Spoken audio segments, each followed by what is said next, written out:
I need to get this off my chest because I honestly don't know how to handle this situation anymore.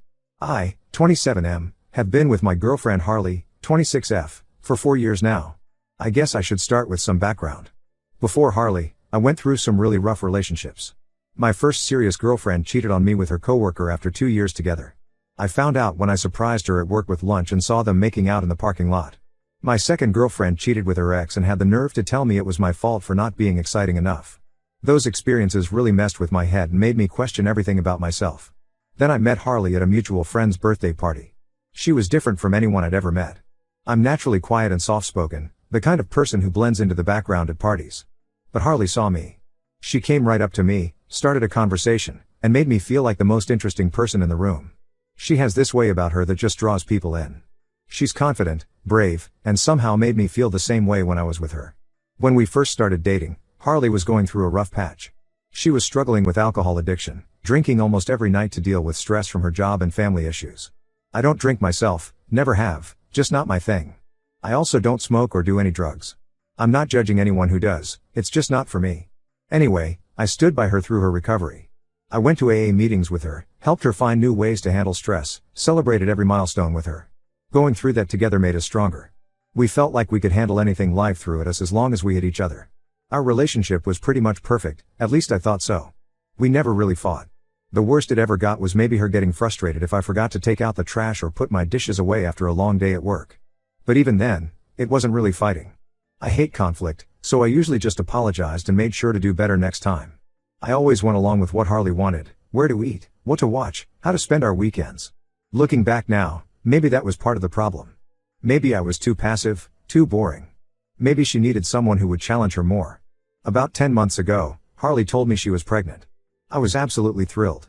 I've always wanted to be a father, and the thought of starting a family with Harley seemed like a dream come true. We did all the things expecting parents do.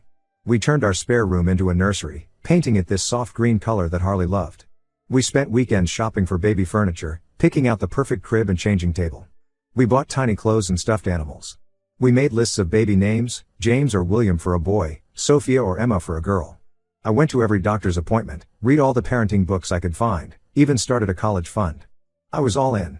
Then came the day she went into labor. I was at work when I got the call. We thought the baby was coming that weekend, that's what the doctor had said at her last appointment. But babies have their own schedule, I guess, because it decided to come on a Tuesday instead. I remember dropping everything at work and rushing to the hospital. My boss was actually really understanding about it, told me to take all the time I needed. When I got to the hospital and found Harley's room, that's when my whole world fell apart. I walked in and saw Harley in the hospital bed, holding a baby, our baby, I thought. But there was also this guy I'd never seen before standing right next to her bed, looking down at the baby like he had every right to be there. He was basically my complete opposite in every way, full beard, long hair down to his shoulders, covered in tattoos and piercings. I'm clean cut, no tattoos, the kind of guy who wears khakis and button-downs to work. This guy looked like he just walked off the set of Sons of Anarchy. He gave me this casual "hey man" when I walked in, like we were old friends or something. I was so confused I just mumbled something back. I looked at Harley, but she wouldn't even meet my eyes. She asked the guy, Thomas, 34M, to give us a minute. He squeezed her hand before he left, and that's when I knew. I knew before she even said anything that something was terribly wrong. I stood there looking at the baby while Harley told me everything. The baby wasn't mine. She'd been seeing Thomas for the past year, starting about 3 months before she got pregnant. They met at some motorcycle bar she'd gone to with her friends, a place she knew I'd never go. She said she really liked him, that he was exciting and spontaneous in ways I wasn't. She swore it wasn't anything I did wrong, like that was supposed to make me feel better. She told me she hadn't said anything earlier because she was hoping the baby would turn out to be mine. But one look at the baby made it clear that wasn't the case. The baby had Thomas's features, his darker complexion, his nose, his chin. There was no way I could be the father. She said she didn't want to string me along anymore now that she knew for sure.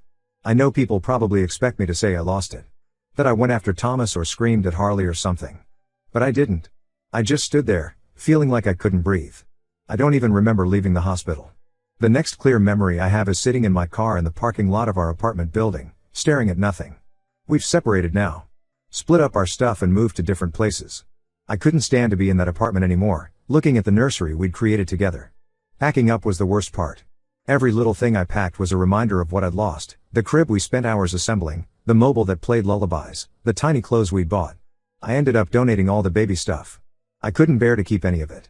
My friends keep telling me I dodged a bullet. They say I'm better off finding out now rather than years down the road, maybe after raising a child that wasn't mine. But that doesn't make it hurt any less. I trusted her completely. We went through so much together, helped each other through hard times. I really thought we were building a life together, that we were going to have our happy ending. I'm not sure how to move forward from here. Everything still feels fresh and raw. I keep replaying the last year in my head, wondering if there were signs I missed. Should I have noticed when she started going out more with her friends? When she started being more protective of her phone? When she seemed less interested in planning the baby's room? Part of me wants to be angry, but mostly I just feel empty. I've blocked Harley's number and all her social media.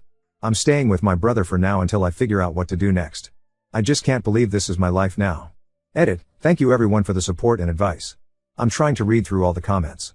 And no, I'm not considering taking Harley back, no matter what she says or does. Update 1. It's been about 3 weeks since my last post. First, I want to thank everyone for their support and advice. Reading through all your comments really helped me feel less alone in all this. A lot has happened since then, and I needed some time to process everything before I felt ready to update. Last week, Harley showed up at my workplace. I was heading out to lunch when I saw her standing next to my car in the parking lot. She looked terrible, dark circles under her eyes, messy hair, wearing what looked like the same clothes from yesterday. At first, I tried to walk past her like I didn't see her. I wasn't ready to face her, didn't think I'd ever be ready. But she started crying and grabbed my arm, begging me to talk to her. A couple of my coworkers were walking by, and I didn't want to make a scene, so I agreed to 5 minutes. We sat on a bench outside my office building. That's when Harley told me everything that's been happening with Thomas. Apparently, life with her dream man isn't turning out like she hoped. Thomas has shown zero interest in being a father. He spends most of his time planning motorcycle trips with his friends, leaving her alone with the baby for days at a time. When he is home, he gets angry about the baby crying and complains that he can't sleep. He hasn't changed a single diaper or gotten up for any night feedings. According to Harley, he told her that he never wanted kids and that she trapped him into the situation. The worst part is he's still going on his weekend motorcycle trips like nothing's changed. Last weekend, he left on Friday morning saying he'd be back Sunday night. He didn't come back until Tuesday afternoon. Didn't call, didn't text, just showed up like nothing was wrong. When Harley tried to talk to him about it, he told her she was being clingy and that he needed his freedom. Then she dropped the real reason she came to see me. She wants me to consider being the baby's father. She went on this long speech about how she made the biggest mistake of her life, how she threw away something real for something that turned out to be fake. She talked about what a good father I would be, how stable and caring I am, completely opposite to Thomas. She even said we could pretend the baby was mine, that Thomas agreed to stay away if that's what I wanted. The whole time she was talking, I felt like I was going to be sick. All I could think about was that year of lies. A whole year where she could have been honest with me, but instead chose to lie every single day. She watched me set up that nursery, saw how excited I was about being a father, watched me read those parenting books and start a college fund, and said nothing. She let me believe I was going to be a father while knowing there was a good chance I wasn't. My brother, who I'm still staying with, thinks I should at least consider it. He says the baby is innocent in all this and deserves a good father figure. He pointed out that I was already prepared to be a father, had already fallen in love with the idea of raising this child. But he doesn't understand. Every time I look at that baby, all I would see is her betrayal. Every milestone, every birthday, every school event would be a reminder of how she chose Thomas over me. And what happens when the baby grows up and starts looking more like Thomas? What do we tell him then? Plus, there's the practical side of things. Even if Thomas says he'll stay away now, he's still legally the father. He could change his mind at any time and decide he wants to be involved. Then I'd have to watch this guy who Harley chose over me come in and out of the child's life. I'd have to see him and Harley at every major life event. I can't do that to myself. I told Harley I needed time to think about it, mostly just to get her to leave. She kept crying, saying she'd wait as long as I needed, that she knows now what really matters in life. But I already know my answer. I can't be that guy, the backup plan when things don't work out with the man she actually wanted. I'm not going to be her safety net just because her fantasy life with Thomas turned out to be a nightmare. My friends are split on this. Some think I should give it a chance, say that people make mistakes and deserve second chances. Others think I'm right to walk away, that taking her back would just show her that she can treat me however she wants and I'll still be there to pick up the pieces. The thing is, I don't think this is about second chances. This isn't about forgiveness. This is about respect and trust. Harley didn't respect me enough to be honest with me. She didn't trust me enough to tell me the truth when she first got involved with Thomas. Instead, she lied to my face every day for a year. She watched me build a future that she knew might be a lie, and she said nothing. I've been having trouble sleeping since she showed up at my work. Every time I close my eyes, I see her standing there with the baby, begging me to come back. Part of me, a very small part, wants to say yes. Not for her, but for the baby. But I know that would be a mistake. I'd be setting myself up for a lifetime of pain and resentment. I'm going to tell her no. I'm planning to send her an email making it clear that I don't want any contact from her. I'll also be talking to HR about not letting her into my workplace again. It's time for me to start healing and moving on with my life. Update 2. 2 months have passed since Harley asked me to be a father to her child. I know I said in my last update that I was going to send her an email telling her not to contact me, but things got complicated. I wrote the email, rewrote it about 20 times, but never sent it. Part of me felt like I owed her a face-to-face conversation after 4 years together. That was probably my first mistake. The past 2 months have been a roller coaster. I've been getting messages from mutual friends almost daily, telling me how Harley's really struggling. According to them, Thomas has completely abandoned her and the baby. He moved in with some friend in California, saying he needed to find himself or some bullshit like that. He hasn't sent any money or even asked about the baby since he left. She's had to move back in with her parents because she can't manage on her own. Our mutual friend Sarah told me Harley had to quit her job because she couldn't afford childcare, and her parents work full-time. She's burning through her savings, and Thomas won't even answer her calls about child support. Sarah said Harley spends most days just sitting in her old childhood bedroom, holding the baby and crying. Yesterday, everything came to a head when I ran into Harley's mother at the grocery store. I was in the cereal aisle when I heard someone call my name. I turned around and there she was, looking like she'd aged 10 years since I last saw her. She started crying right there in the middle of the store, telling me how Harley cries herself to sleep every night. How she keeps saying she made the biggest mistake of her life choosing Thomas over me. Her mother went on about how Harley's not eating properly, how she's lost so much weight, how she just sits in her room staring at old pictures of us. She begged me to at least talk to Harley, said everyone makes mistakes and deserves a second chance. She even offered to watch the baby anytime we wanted to go out and try to rebuild our relationship. Then she said something that really got to me. She said Harley had finally admitted why she started seeing Thomas in the first place. Apparently, right before she met him, she'd found some engagement ring websites in my browser history. She panicked, thinking I was going to propose. She said she wasn't ready for marriage, that she felt trapped, and Thomas represented freedom. Her mother said Harley realizes now how stupid and immature that was. But here's the thing, I was looking at rings. I had been planning to propose on our anniversary. I'd even talked to her parents about it, asked for their blessing. They knew. They knew and they still let me believe the baby was mine. They watched me plan for a future that was built on lies. That's when something inside me just snapped. Standing there in that grocery store, looking at this woman who had participated in her daughter's lies, I finally found my anger. I told her exactly what I thought. This wasn't a mistake. A mistake is forgetting to pay a bill or saying something thoughtless in an argument. What Harley did was a series of conscious choices over an entire year. She chose to start seeing Thomas instead of talking to me about her fears. She chose to keep seeing him after finding out she was pregnant. She chose to let me believe I was going to be a father. She chose to let me build a nursery, buy baby clothes, and plan for a future she knew might not be real. And her parents chose to watch it all happen and say nothing. I told her mother I was sorry Harley was struggling, but these were the consequences of her own actions. She wanted Thomas, wanted the excitement and freedom he represented, and now she has to live with that decision. I'm not going to be anyone's backup plan or safety net just because their first choice didn't work out. Her mother started saying something about the baby being innocent and all this, but I cut her off.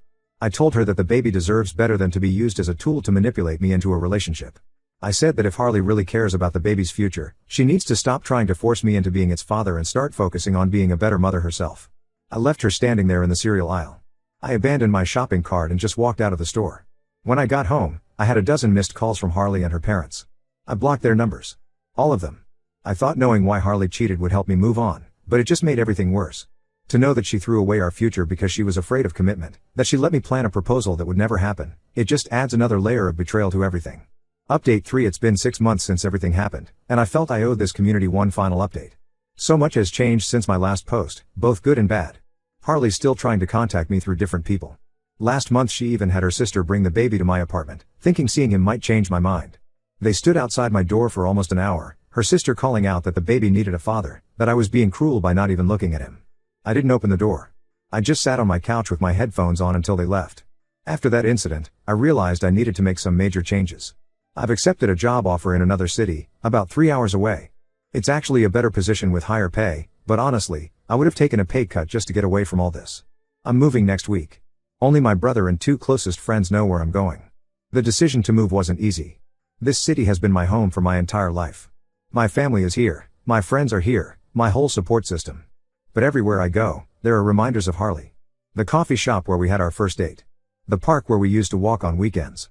The hospital I drive past every day on my way to work. Even the grocery store is off limits now after that scene with her mother. My brother thinks I'm running away from my problems. Maybe he's right. But sometimes running away is the only way to move forward. I need a fresh start somewhere where I'm not known as the guy whose girlfriend had another man's baby. Where I don't have to worry about running into Harley or Thomas or their baby at the supermarket. To everyone saying I'm being cruel by not helping Harley, I disagree. She made her choice when she decided Thomas was worth throwing away our relationship. She chose him over me every single day for a year. The fact that it didn't work out doesn't make me responsible for picking up the pieces of her life. I've started seeing someone new. It's very casual right now, and she knows everything that happened. She's been incredibly understanding about why I need to take things slow. It's nice to remember that not every relationship has to end in betrayal.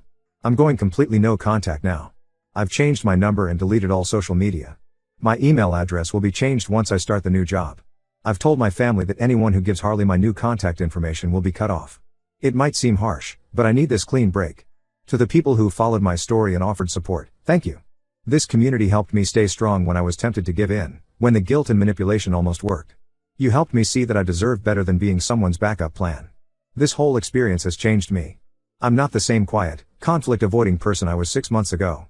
I've learned to stand up for myself, to set boundaries, to say no without feeling guilty. It's a painful way to learn these lessons, but sometimes that's how life works. So this is it. The final chapter of this story. Time to start writing a new one. Thanks for everything, Reddit. This will be my last update. Edit, to those asking, yes, I've documented everything in case I need a restraining order in the future. My lawyer has copies of all texts, emails, and recordings of the incidents at my apartment and workplace.